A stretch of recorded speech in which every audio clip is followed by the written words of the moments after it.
Good morning.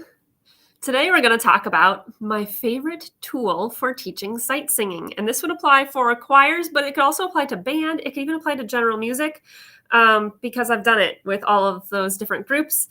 And so it can be useful for all musical groups. All right, so let's get into it in just a second. I should introduce myself first. In case you're new around here, my name is Andrea Oram. I am a homeschool music teacher. I teach homeschool choirs, 3rd through 12th grade choirs. And then I also mentor new music teachers and teach voice, piano, and ukulele lessons. So I do a lot of fun things and work with very young kids with some music classes as well. And I really start sight singing around 2nd grade. Okay. It give or take a little bit, right? So you could have late 1st grade-ish age that is ready for this. You could also have to wait until like 3rd-ish grade, depending on where they are in their process, where they are in their experience with music. Okay. So it really depends on where your group is at and as a group, what experiences they have. Okay. So let me preface this by saying if they cannot sing in tune first, they're going to really struggle with singing in tune for pitch for sight reading. Okay. Same thing goes if they can't keep a steady beat. If they cannot keep a steady beat, they're going to really struggle with being able to sight read or sight sing rhythms. Okay. So I want to preface it by saying if they are not solid with those things, that's a precursor to being able to successfully sight sing. And if they can't do those things successfully, then you really should stop and work on those things first and press pause on the sight singing, sight reading piece of it, and then bring that back in when they're ready. So it takes some assessing to figure that out and to kind of gauge where they're at. And if you're with a new group, don't worry about starting the sight singing right away. Just focus on those tuneful and beatful pieces for the most part, okay? Because that is really, really important to be able to have success with sight singing. And they'll just get frustrated, and you will probably just get frustrated if they're not quite ready. Okay.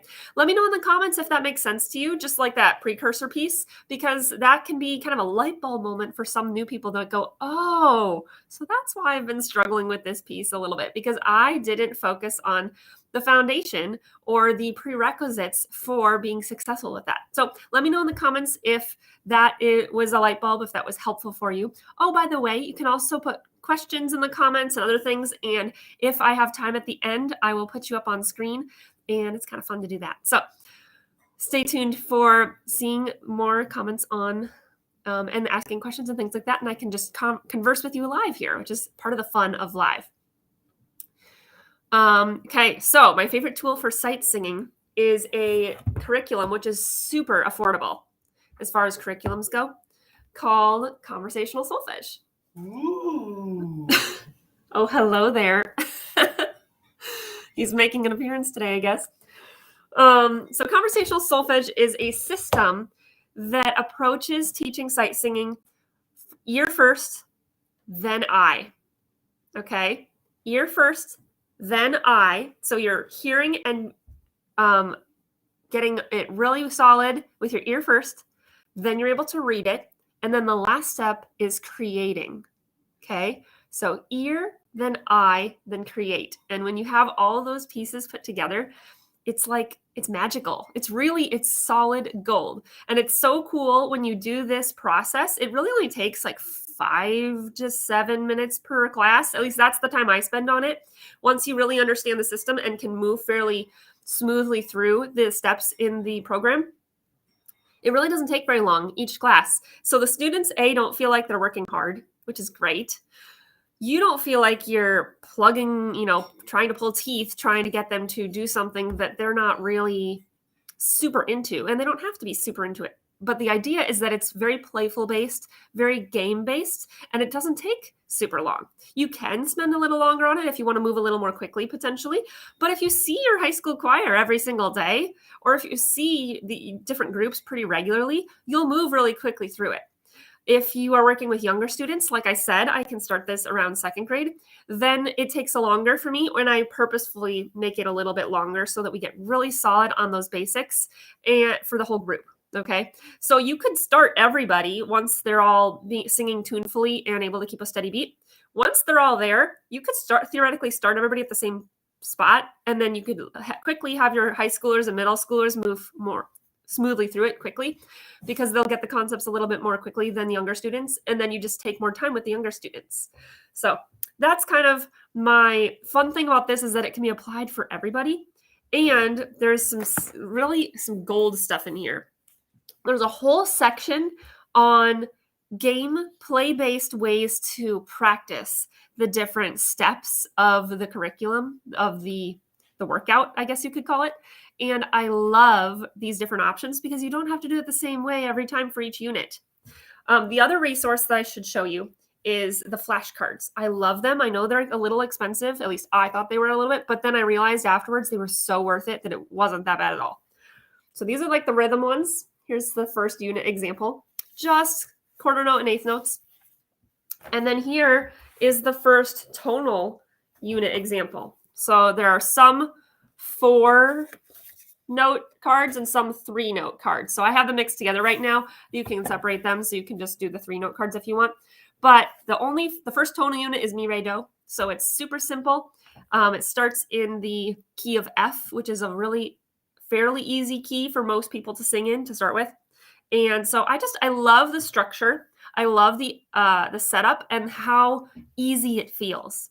It can be a little bit challenging to wrap your brain around it, but once you do, the implementation just feels easy. The kids don't feel like they're working. I don't feel like I'm like pulling teeth to try and explain something verbally.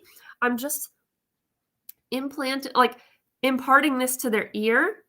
Then I'm showing their eye as I do it. I don't have to do a lot of talking, which is great. I just do. And then they get it so much quicker than I ever had when I was trying to explain theory and explain rhythms and explain pitches and explain all this stuff. And that's not the way we do music. So I feel like by doing and having a really clear system of doing and teaching them almost by osmosis, even though it's not, it's very systematic, very structured. It was just setting us up for so much success. So that's a little bit about my favorite tool for teaching sight singing. If you have a favorite tool for teaching sight singing that's different than this one, let me know in the comments. I'd love to check it out.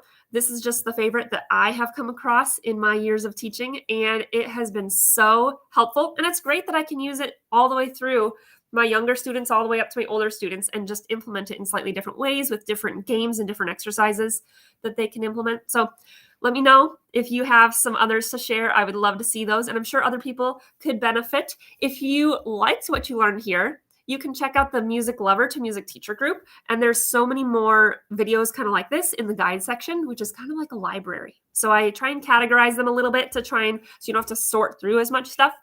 But it's so nice to be able to just go look for something that you would like help with, be able to watch a little short video about it, and implement right away for your classroom, for your church choir, for whatever group you are dealing with. So have a great rest of your day.